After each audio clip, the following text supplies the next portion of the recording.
destroyed. And it amazed me that there are still people who will start taking meth. Why would you do that? Here's what's worse. The tweakers will make fun of each other and then look at each other and say, well, we'll never let that happen to us. Yeah. And yet 5 years later, they are the same.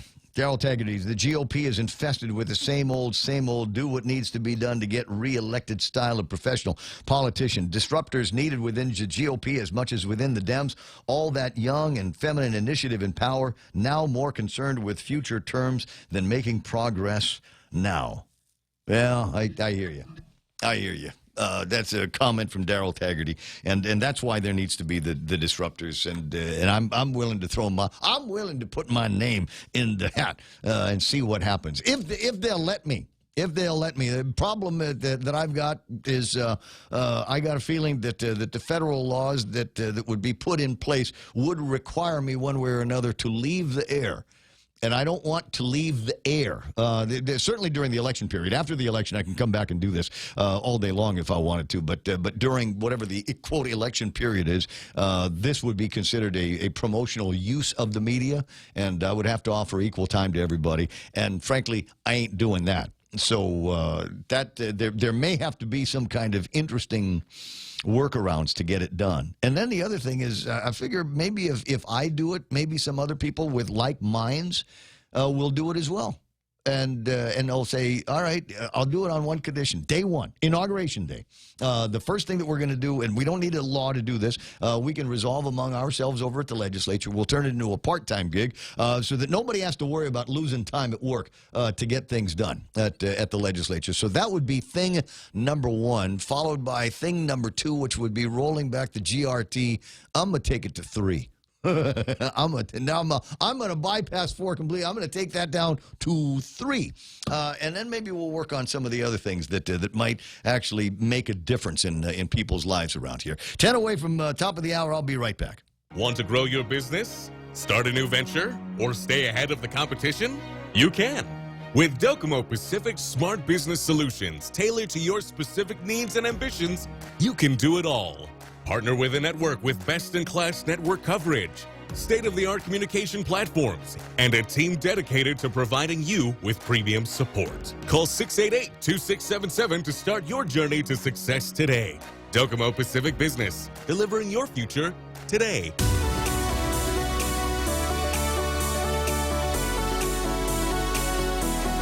From the top of the hour, it's the Ray Gibson Show on 93.3 The Point. And if you're wondering what happened on the Facebook Live, it wasn't me. I didn't do it.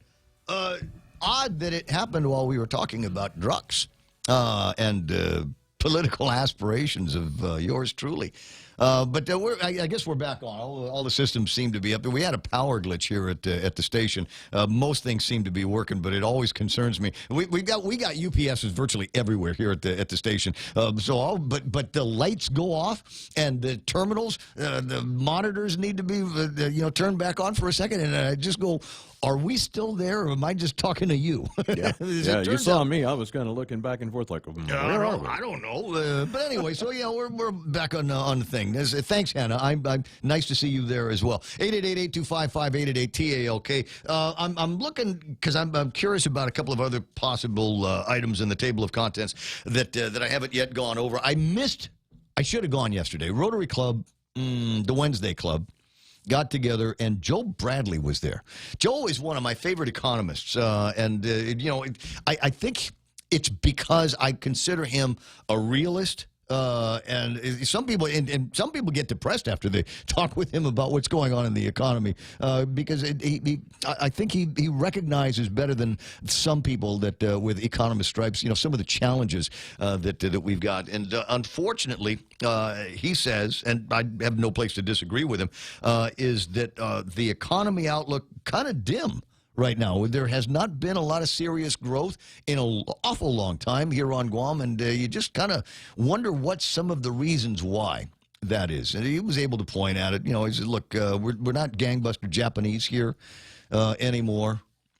Still got a good number of them coming in, but the number of Japanese has been eclipsed by the number of South Koreans that are coming to Guam. And boy, you want to know the impact of South Koreans on Guam. Just go hang out by the Plaza de España at virtually any time of the day. You go there about lunchtime, and there's always, I don't know, let's call it about 25, 30 of them running around. I'm usually there in the afternoon picking up the girl from school, and there's usually about 30 or 50 of them floating around the big Guam sign getting their pictures done. I passed by last night. Just before sunset, and there was a great number of South Korean tourists down there, and they're going back into Plaza de España's over here. We've got the legislature over here. I mean, they do selfies in front of the post office. I'll say that again. They do selfies in front of the post, like they don't know it. Do you know that's just a post office? There's no historical value whatsoever other than the fact that it has been there for as long as I've been around. That post office building has been there. Otherwise, there is no other significance. The Spanish didn't build it. It wasn't there during the Second World War. It's not like the Japanese used it as a garrison or something like that. It's just a post office. The one thing I like about the Agana post office is when you walk inside, it smells like a post office. Does it not? Yeah, I mean, some of the new ones, you go in and it smells more like, a little hospital or something. It's clean and everything's nice. Yeah. You walk into the Agana post office and it smells like a post It office. smells like there have been envelopes and glue and mucilage in there since the beginning of time. But I don't know that is selfie worthy, if you will. But it's nice to see all of the numbers there. So we just and the people will always make the criticism. Well, the Koreans don't spend as much as the Japanese, and I'm here to tell you guys that's not their problem. That's our problem. We haven't figured out how to market appropriately to them. You know who's making money hand over fist with these guys? Number one, the car rental companies. Do you remember when the car rental company was the guy from somebody's home office that needed a car rental? That was the extent of why we needed rent-a-cars on Guam, was somebody coming in from the States, or like I said, a home office guy. And then the South Koreans started coming in, and they don't ride buses. I don't think they like riding around in vans either. They want to go and explore the territory on their own, and they do. So there's crazy gangbuster numbers on rent-a-cars, and that's good for the car businesses, and it's good for lot guys, and it's good for people that distribute motor oil and spark plugs on Guam. So that's there's an upside there. There are some off the beaten path restaurants and bars that you go to, and sometimes you can't get in there because there's just chock-a-block with Koreans. There are times I got to wait for a table at Touré. Down the street from here, because the place is just swamped with Koreans all over. And I'm not complaining, and they're certainly not complaining either, because they probably spend more money than I will in their short visits that I'm going to be in there having coffee and sandwiches all day. And you go down to McCrout's. And they're South Korean tourists that are hanging out over at McCrout's. They've found those places. Moses, Mescla. So they know where the good places are to eat, and they're not waiting for a tour guide to take them down there. And I think that's terrific. I think there just needs to be a little bit more research. We know everything there is to know about the Japanese market because we've been studying them, we've been surveilling them, we've been entertaining and feeding them since 1970. Can't remember, but the South Korean, that's a recent phenomenon, and they're completely and totally different cultures. I was going to say, yeah, they are completely and totally different. And one thing to keep in mind is that Koreans and Japanese really don't get along. They've got issues, and so they don't really like many of the same things. So you really have to market to Koreans in a whole different way than you do to the Japanese. Yeah, but man, they come out here in different kinds of family units and things like that. Kids with different ages and expectations. I think we need to do more. I think you take the child by the hand and you grab the mother by the heart, and I think we need to do more of that kind of Titanic women and children first marketing to everybody in particular, but certainly these Korean families that come in with kids. What are you laughing at? Because Dad's just going to go wherever. So they where's go. the beer? Yeah. That's what Dad wants to know. I did. Look, I want to drive. We're going to America, and I'm going to drive. There we go. That's generally the way that works. Although I will note that I was in traffic, looking at oncoming traffic, getting out of the downtown Agana area, and here comes a couple of line of cars, Korean in rent-a-cars, and in one case it was the guy in the passenger seat, and the woman was doing the driving, but the guy had the phone in his hand.